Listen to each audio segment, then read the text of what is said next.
Good evening. This is Atheist History Week. I'm John Rafferty, the president of the Secular Humanist Society of New York, and an active and proud member of New York City Atheists, which produces this show. Atheist History Week is just what it's all about.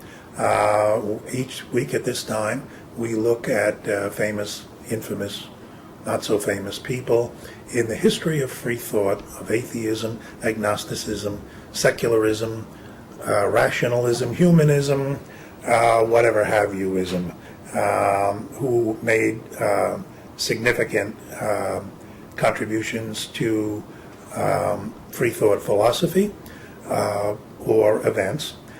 We look at events as well, the publishing of important books or articles or plays, movies, whatever, that have contributed to the advancement of atheism, free thought, etc.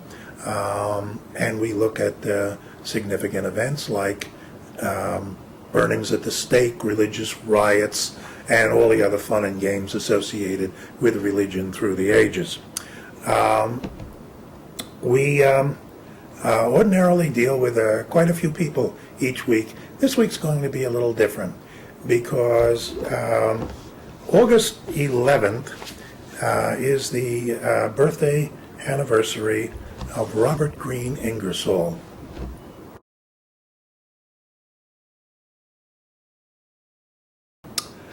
And he was born in 1833, and he is not as well known now, certainly not as well known now, as he was 100 years ago. Robert Greene Ingersoll was the most famous free thinker of his time in America. His lectures drew tens of thousands of people, and he was implored by the Republican Party of his time, the Republican Party of 100 years ago being the more liberal party than the Democratic Party, to run for office. He was called the Great Agnostic, and I'll give you a little bit of background of his life after I read you Ingersoll's vow. I'd like to do that. It'll take just a couple of minutes. He wrote this short essay and called it Ingersoll's Vow. When I became convinced that the universe is natural, that all the ghosts and gods are myth, there entered into my brain, into my soul, into every drop of my blood, the sense, the feeling, the joy of freedom. The walls of my prison crumbled and fell, the dungeon was flooded with light, and all the bolts and bars and manacles became dust. I was no longer a servant, a serf, or a slave.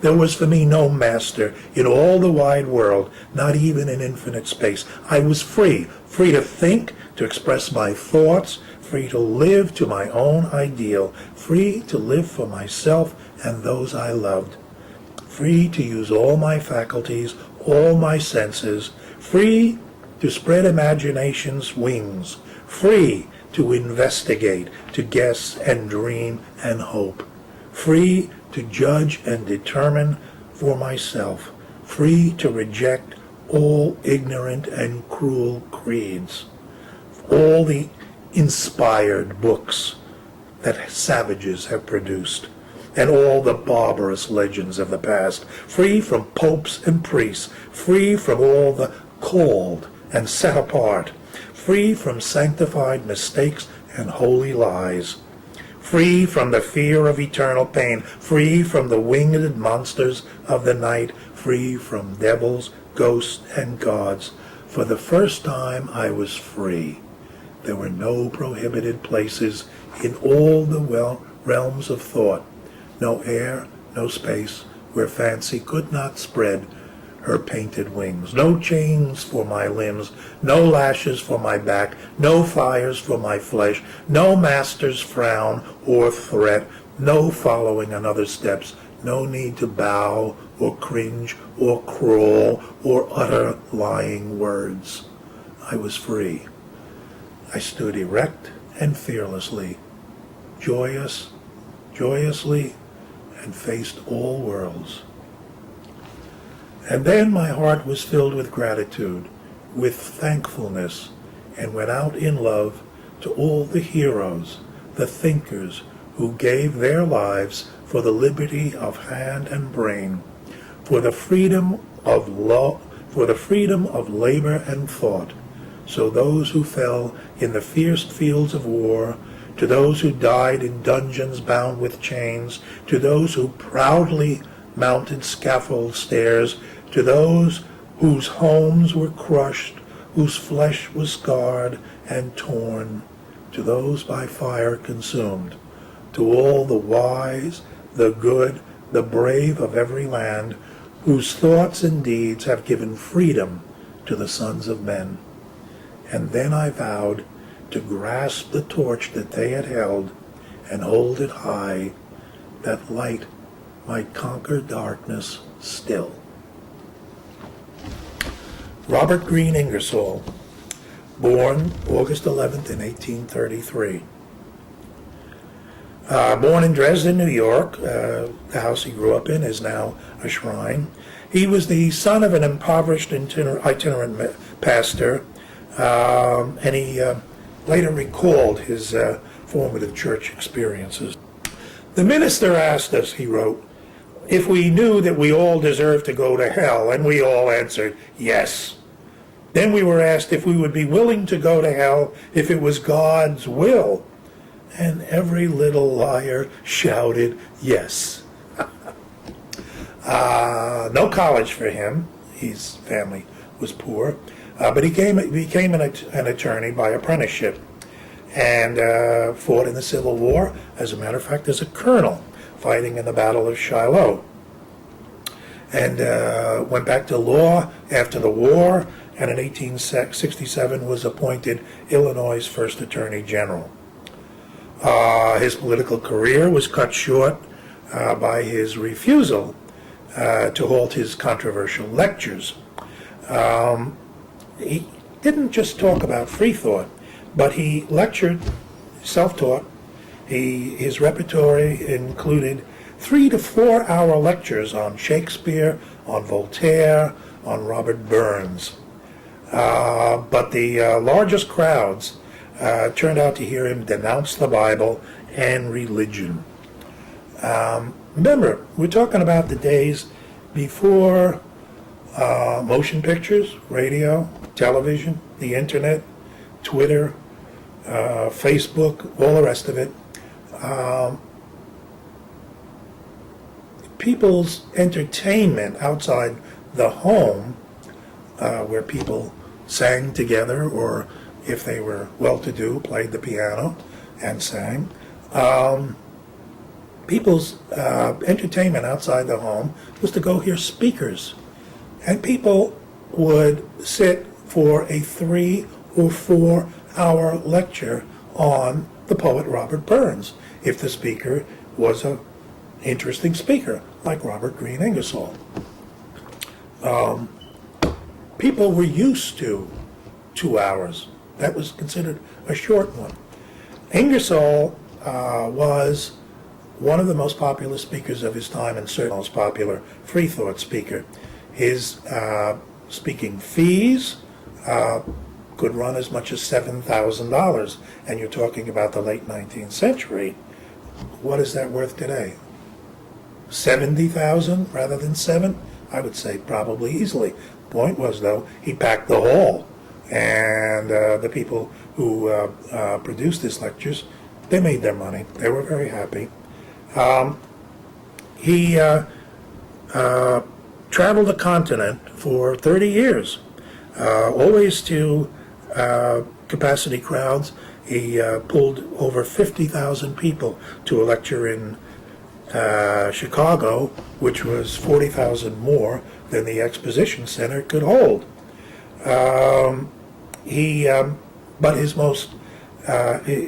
But his most popular lectures were those that denounced the Bible. America was a very different place in the late 19th century. We may not have learned it in 5th or 6th grade social studies, but America was much more a free thought place, which was not to say that there hadn't been the great awakenings of the 18th and 19th century. There certainly had been, and America was most of the people in America were Christians. But the idea of the separation of church and state was much stronger in 19th century America, and people like Ingersoll commanded great fees for their lectures and drew huge crowds, and there were a lot of publications, monthlies, magazines, and newspapers on the topics of free thought and even atheism. It's only natural that Ingersoll got caught up in politics. He was a political animal, no question about it, and he was wooed by the Republican Party, but he refused to go along with censoring his views. As a matter of fact, when in the 1890s, a delegation from the Republican Party called on him to ask him to be their candidate for the governor of Illinois, and suggesting that he remain silent about his religious views, not change them, just keep quiet about them. Ingersoll replied, "Goodbye, gentlemen. I am not asking to be governor of Illinois. I have in my composition that which I have declared to the world as my views upon religion. My position I would not, under any circumstances, not even for my life, seem to renounce. I would rather refuse to be President of the United States than to do so. My religious belief is my own. It belongs to me, not to the state of Illinois. I would not smother one sentiment of my heart to be the emperor of the round world." Although Ingersoll, at least to the best of my knowledge, never ran for any political office himself, he was very, very involved in politics, Republican politics. As I mentioned earlier, in the late 19th century, the Republican Party was the more liberal party.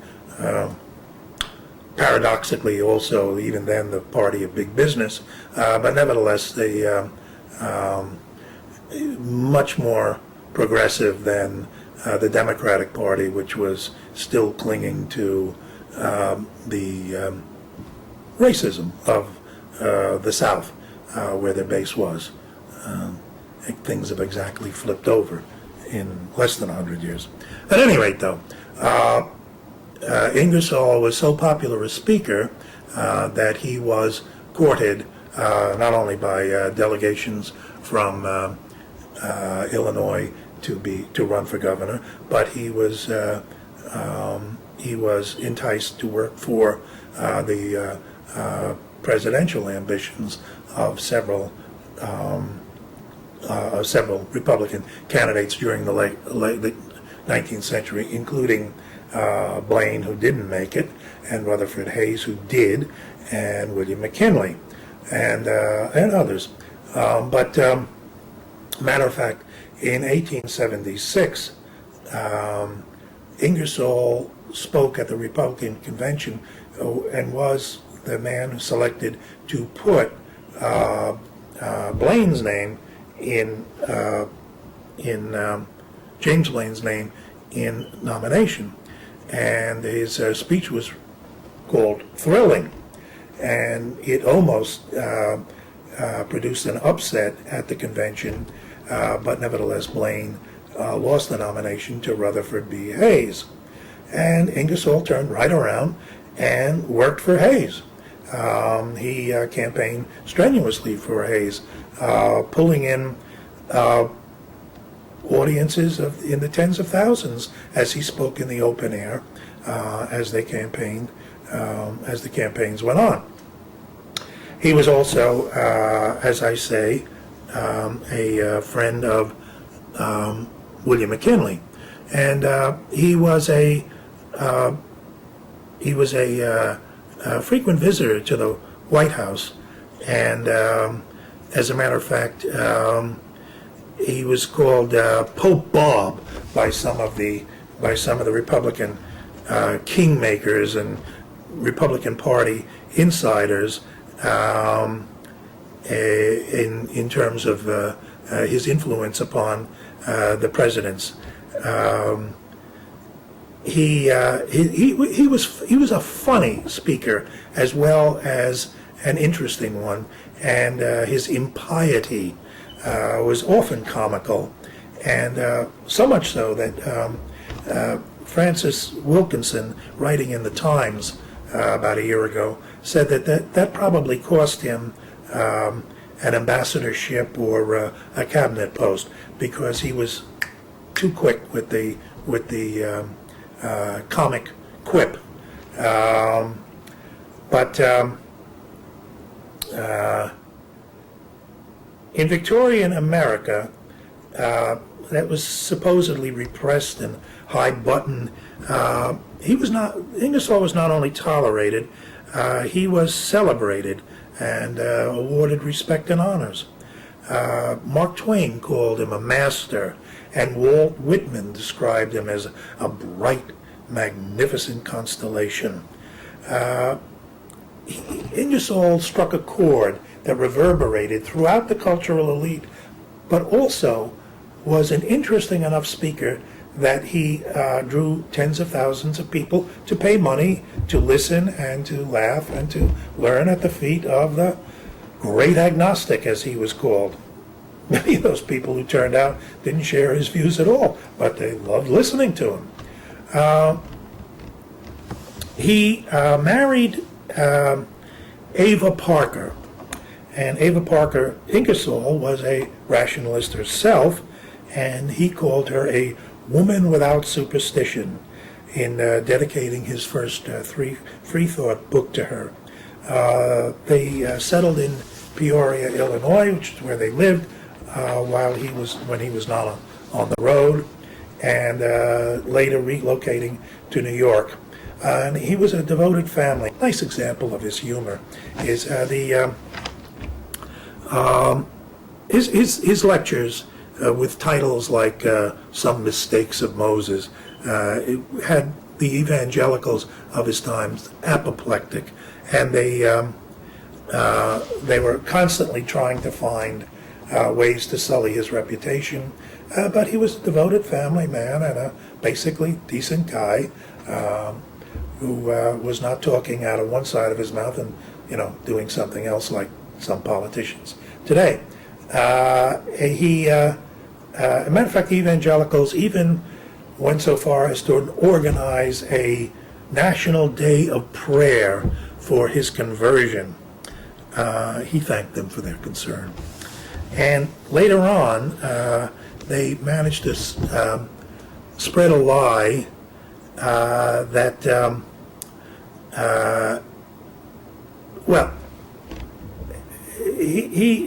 Ingersoll and his wife, they had at-homes. They had open house that they bring in people for. He was a gregarious, outgoing man, and the door to their home was always open, and there was always a little bit of a celebration going on. And so even the evangelicals of the time, one of the little untruths that they made up was that Ingersoll's son at these parties was always drunk, that he was a drunkard who more than once had to be carried away from the table. And Ingersoll wrote a public reply. It is not true that intoxicating beverages are served at my table. It is not true that my son ever was drunk. It is not true that he had to be carried away from the table. Besides, I have no son. I love it. His lectures were collected, and his poetry and his interviews after his death were in 1899 were collected. They filled 12 volumes. His influence, his name is not as well known now as it should be, but his influence on the many people like Mark Twain was very, very important. All religions are inconsistent with mental freedom. Shakespeare is my Bible. Robert Burns, my hymn book. And as far as religion is concerned, with soap, baptism is a good thing. Robert Greene Ingersoll, born August 11th, 1830, died 1899. The great agnostic. We have time for just one more. Another giant of free thought of 19th century in America. On August 13th in 1851, Felix Adler was born in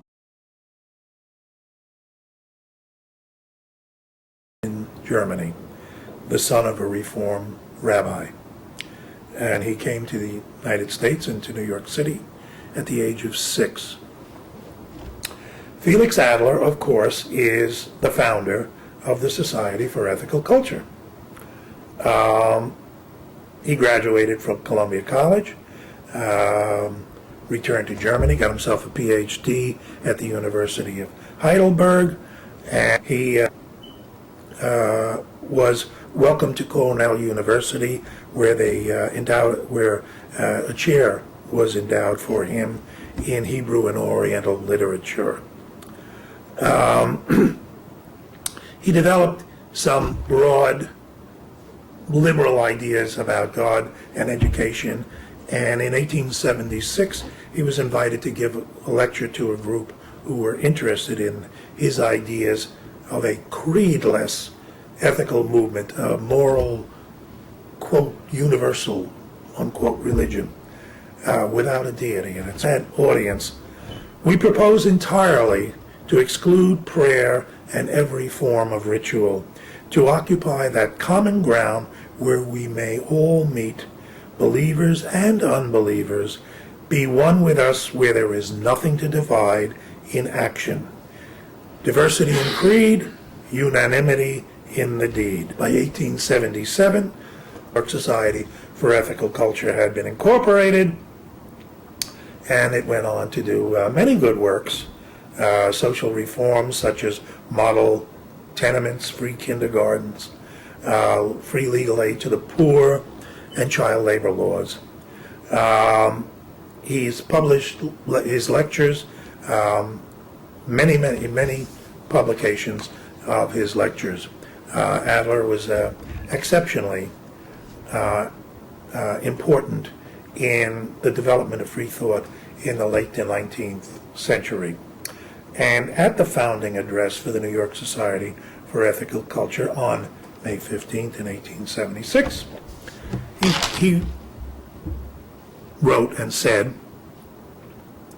"For more than 3,000 years, men have quarreled concerning the formulas of their faith. The earth has been drenched with blood shed in this cause, the face of day darkened with the blackness of the crimes perpetrated in its name. There have been no dirtier wars than religious wars, no bitterer hates than religious hates, no fiendish cruelty like religious cruelty, no baser baseness than religious baseness. It has destroyed the peace of families Turn the father against the son, the brother against the brother. And for what? Are we any nearer to unanimity? On the contrary, diversity within the churches and without has never been so widespread as at present. Sects and factions are multiplying on every hand, and every new schism is but the parent of a dozen others. Felix Adler, born August 13th in 1851, the founder of the New York Society for Ethical Culture and of the whole ethical culture movement. And along with Robert Green Ingersoll, he has been the subject of This Week in Atheist History. I'm John Rafferty, and I'm glad you were with us, and I hope you'll be back here again. I will be next week. Hope that you are with us then. Good night. Wherever we once were, we are no longer a Christian nation, at least not just. We are also a Jewish nation, a Muslim nation, and a Buddhist nation, and a Hindu nation, and a nation of non-believers.